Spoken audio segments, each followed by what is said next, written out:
کر لیا ہے، جسے ہم نے جان لیا ہے اسی اعتماد اور بھروسے کا نام عقیدہ ہے۔ جب ہم مان لیتے ہیں تو ہمارا عقیدہ مضبوط ہو جاتا ہے، اور اس عقیدے کو مضبوط رکھنے کے لیے، اپنے عقیدے کو محفوظ رکھنے کے لیے ایک ہی طریقہ ہے، ہم نے اللہ کو مان لیا ہے تو اب ہم کسی قسم کا عیب نہیں ڈھونڈیں گے، یہ نہیں کہیں گے کہ اللہ جھوٹ بول سکتا ہے، ہم یہ نہیں کہہ سکتے کہ اللہ مذاق کرتا ہے، ہم یہ نہیں کہہ سکتے کہ اللہ نے مکر کیا ہے، معاذ اللہ رب العالمین۔ ہم نے اللہ کو مان لیا ہے تو مان لیا ہے، اب اس کے بعد ہم نے رسول اللہ کو مان لیا ہے، عقیدہ کر لیا ہے یہ اللہ کے رسول ہے تو ہے، اللہ نے انہیں معجزات عطا فرمائے تو عطا کیے ہیں، ہم نے مان لیا ہے، اللہ نے انہیں باکرامت بنایا ہے، ہم نے مان لیا ہے، اللہ نے نبی کو غیبداں بنایا ہے، ہم نے مان لیا ہے، اللہ نے نبی کو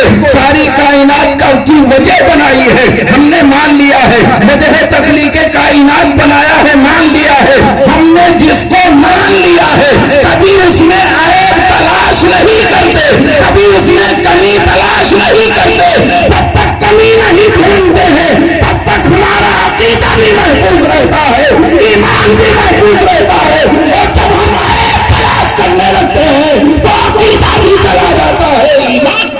ارے واہ، نعرے تکبیر، نعرے رسالت، مسلک اعلی حضرت فیضان تاج الشریعہ، بس تو ہو گیا۔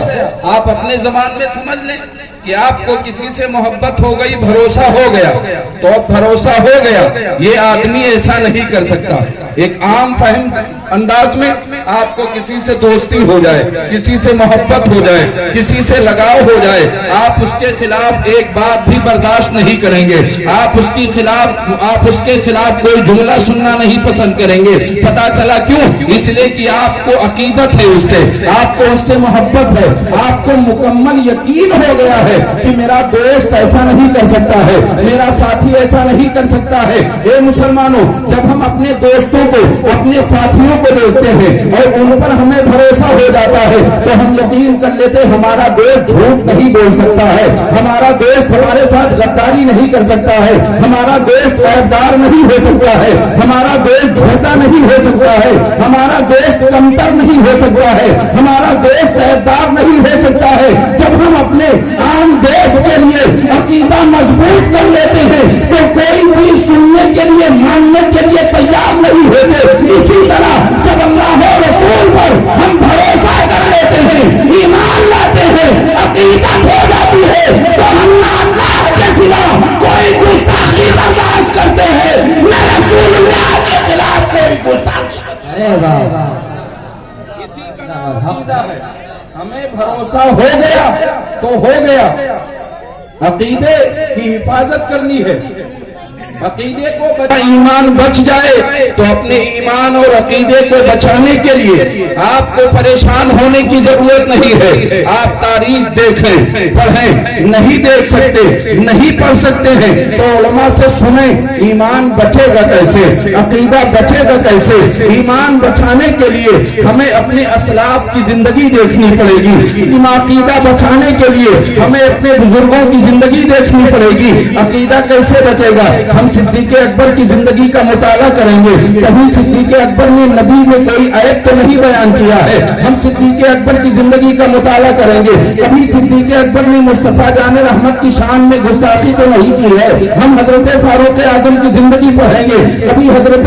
فاروق اعظم نے مصطفیٰ جان رحمت کے علم غیب کا انکار تو نہیں کیا ہے۔ ہم مولائے کائنات کی زندگی پڑھیں گے کہ کبھی انہوں نے رسول گرامی وقار صلی اللہ علیہ وسلم کی جانب کوئی چھوٹا جملہ، تحقیر کا جملہ استعمال تو نہیں کیا ہے۔ ہم حسنین کریمین کی زندگی پڑھیں گے کہ اللہ رسول کی شان میں انہوں نے کبھی کوئی چھوٹا جملہ استعمال تو نہیں کیا ہے، کبھی نبی کے خلاف کوئی زبان تو نہیں کھولی ہے۔ ان کے بعد جب باری آئے گی اولیاء کرام کی تو ہم دیکھیں گے سرکار بڑے پیر نے اپنی زندگی کیسے بسر کی ہے، سرکار غریب نواز نے اپنی زندگی کیسے گزاری ہے۔ ہم دیکھیں گے حضرت مخدوم اشرف نے زندگی کیسے بسر کی ہے، ہم دیکھیں گے غازی پاک نے اپنی زندگی کس طرح گزاری ہے، ہم دیکھیں گے صابر پاک نے اپنی زندگی کس طرح گزاری ہے، اور دیکھتے چلے جائیں گے تو ہم یہ بھی دیکھیں گے کہ جسے ہم اپنا چلا جاتا ہے اعلیٰ حضرت نے مصطفیٰ جان رحمت کے بارے میں کیا کہا، ان کا عقیدہ کیسا تھا، تاج شریعہ نے کیا کہا ہے، ان کا عقیدہ کیسا تھا، کہ جو ہمارے ایمان کا عقیدہ ہے وہ ایمان میں ایمان بھی بچ جائے گا۔ اللہ والوں کی صحبت سے بچے گا، اللہ والوں کی محبت سے بچے گا، جب ان کی زندگی ہم دیکھیں گے تب بچے گا۔ آج جب کوئی کرے اور اللہ والے کی بارگاہ میں آنے جانے کی بات کرے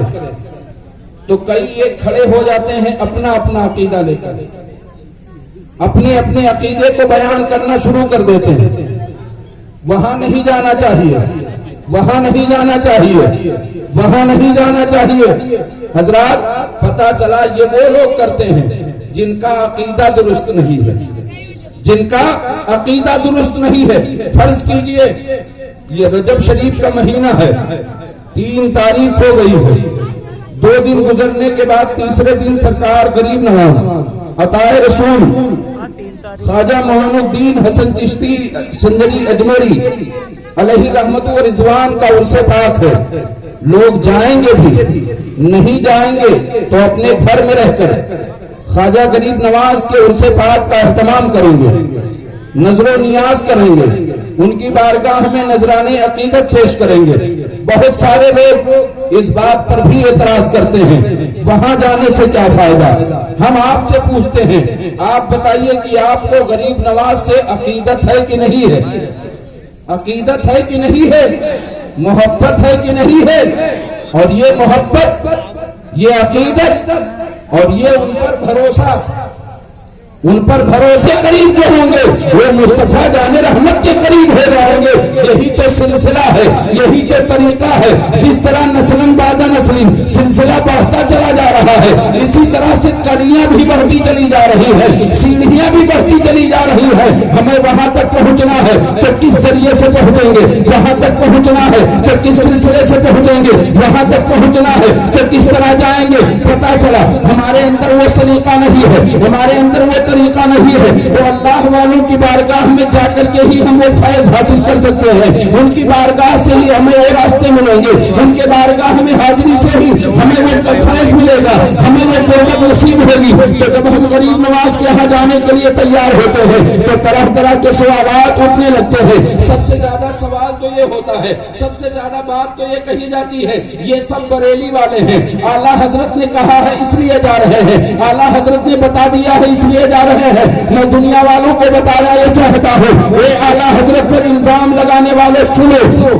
اعلیٰ حضرت صرف 100 سال پہلے اس خاکدان گیتی پر تھے، 100 سال پہلے اس خاکدان گیتی پر تھے، اور سرکار غریب نواز 800 سال پہلے بھارت کی سرزمین میں تشریف لائے تھے۔ تو جو 800 سال پہلے تشریف لایا ہے، 800 سال پہلے والا ان کے بارگاہ میں جانے کے لیے کہہ رہا ہے۔ پتا چلا اگر 800 سال کے بعد اعلیٰ حضرت نے وہاں جانے کے لیے کہا ہے تو یہ غلط نہیں ہے، غلط اس لیے نہیں ہے کہ 800 سال تک غریب نواز کے ہاں عظیم الشان اولیاء کرام کی جماعتیں حاضری دے کر کے فیض حاصل کرتی رہی ہے، اور جس بارگاہ سے اولیاء اللہ نے کرامتیں حاصل کی ہے، اعلیٰ حضرت نے ہمیں وہی پہنچا کر کے اللہ رسول کے قریب